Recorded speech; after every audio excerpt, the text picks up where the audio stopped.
One date with your mother. Look, I didn't do a costume or anything, all right? I'm too busy. We're talking about Mom's Got a Date with a Vampire. Let's go.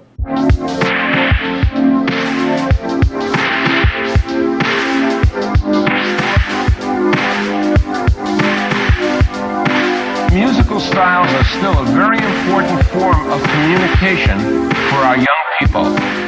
Hi, I'm Joe Feinstein. Welcome to or back to the channel. All this month, we're embracing the spirit of the spook with some Halloween-themed episodes while I'm on the road to 500 subscribers. I decided to stick with the Disney Channel-themed Halloween films for the time being, so it's going to be this episode, maybe one more, otherwise I'm going to change things up just a little bit and start talking about other different franchises. Now, I'm gonna warn you now, I kind of lost my mind just a little bit with this episode, so if things are a little more out of order than usual, I apologize, but as usual, I've been trying to add timestamps, so you can jump around or you could just bear with me. You may know director Stephen Boyan from his work doing some episodes for Supernatural, Hawaii Five-0, or Black Sails, but I mainly know him as the guy for directing Johnny Tsunami, so he can do no wrong in my heart. By the way, I covered that, go check that out. Robert Keats, the director, did the screenplay for 1990's The Closer. Now, that may not necessarily be a good thing, but it had James Karen in it, so that's something, right? No, I've thought about it, and I don't think it is anything. We also have Laura Vandervoort, who'd go on to play Kara in Smallville.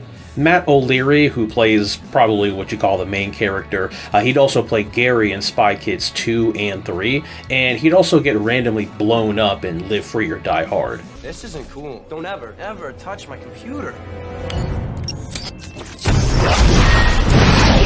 Carolina Rhea from Sabrina the Teenage Witch, as well as Phineas and Ferb, is here. She actually even showed up in an episode of The Nanny. And speaking of Nanny, we have the heartthrob himself, Charles Shaughnessy. He also showed up in General Hospital. Go figure. Seriously, this is like the 5th General Hospital actor that I've come across so far in doing these episodes. I don't understand. Is General Hospital a sort of TV purgatory for actors who are good but not great? What's going on here? Also, yes, I know that Jake Epstein and Robert Carradine are in this, but I don't have time. There's no time for this other segment right now. If you know who they are, then you already know what they've been in, and if you're curious, you can go look it up, but we gotta keep this train moving. Before I dive into the more insane aspects of the film, I first want to address what I love most about this, which is, at its core, this is a story about a mom learning to rediscover and love herself after a divorce. It's clear she hasn't done anything for herself in a while and is only focused on the kids. But despite her initial hesitation, she ends up getting a chance to perform a rockabilly music number like she used to when she was younger. Side note, the band playing in the club are actually known as the Amazing Crowns, and they've played with the likes of the Mighty Mighty Boss Tones and Social Distortion. Also, rockabilly slaps, and I don't care what you say. Anyway, after a short time at the Harvest Festival, she has a short but incredibly important conversation with Dimitri. Tonight has been terrific. I mean, I really feel like I met someone, an old friend that I never thought I'd see again. No, I don't mean you. I mean me. It's just a really fun character, and I just wish we got more time with her rather than her idiot children. Speaking of her idiot children, the other thing I wanted to point out is this. Even though Dimitri may be the antagonist, Adam is the villain. This entire chain of events kicks off because he gaslights his mom so hard about feeling bad about the divorce, he tricks her into going into the store at like 8 o'clock at night. Now, mind you, this is after the fact that they straight told their mom that not only did they know their dad was getting remarried, but that they all have active roles in the goddamn ceremony.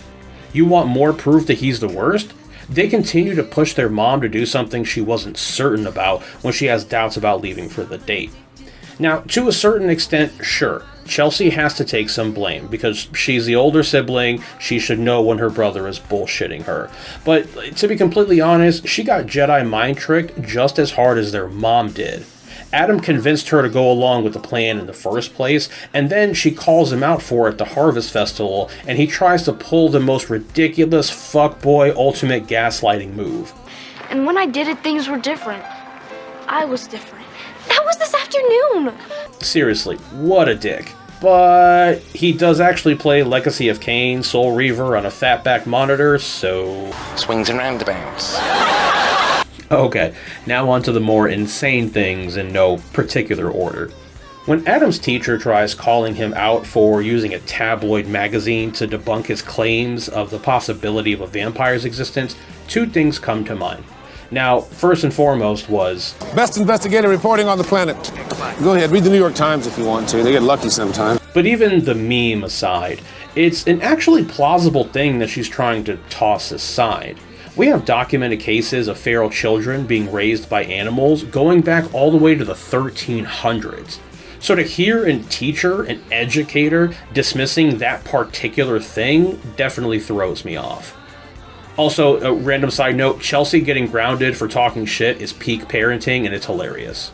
Enjoy your weekend, dweeb. You know what, Chelsea? Just for that remark, you're grounded too. Last episode, I mentioned that there has to be a certain level of suspension of disbelief for this particular area of DCOMs. But sure as God's got sandals, this absolute goofy-ass, over-the-top, in-your-face things that they put in here really set my blood on fire, so I'm going to quickly break it down. Now, it starts with a personal ad in the newspaper. Hates Italian food and turtlenecks. I mean, that shit had me like, Oh, brother! and then they had the goddamn audacity to make this motherfucker's email.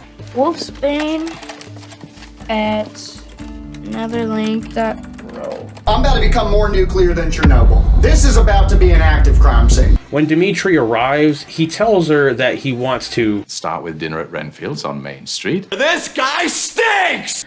Now, up top, I did mention that I didn't want to spend too long talking about the actors in question. Then I realized that I wanted to talk a little bit more about the vampire powers that we see in this film. Obviously, every story involving vampires is going to have both common abilities and traits, as well as those that are, let's say, unique. This is the skin of a killer, Bill. But the fact that Patrick Gallagher from True Blood shows up in this film, and the fact that the powers are almost 100% identical, I can't help but wonder, is this somehow a prequel to True Blood? Vampires are required to sleep in coffins, they move so fast they appear as a blur, they have increased strength and the ability to glamour people. Hell, even given his similar wealth, appearance, and fondness for wolves, Dimitri kind of feels like he could have been Russell Edgington in another timeline. Good lord. True Blood was such a goddamn fever dream of a series. I really still to this day cannot wrap my head around it. And if I ever end up doing any sort of series recap on that show, it'll tell you full-blown that I've officially gone insane, and you should probably have me committed somewhere. In the meantime, I think we should take a look inside Van Helsing's vampiric vault. I don't have something clever for this. We're doing 6 Degrees of Muppets. Stop the presses! Matt O'Leary, who plays Adam, also had a role in Project Blue Book with Aidan Gillen, who was in the Maze Runner trilogy with Dylan O'Brien, who was in Bumblebee with Haley Steinfeld, who was in Hawkeye with Florence Pugh, who was in Oppenheimer with Emily Blunt, who was in 2011's The Muppets. Stay spooky and stay tuned for more. In the meantime, I'm always curious. What do you think?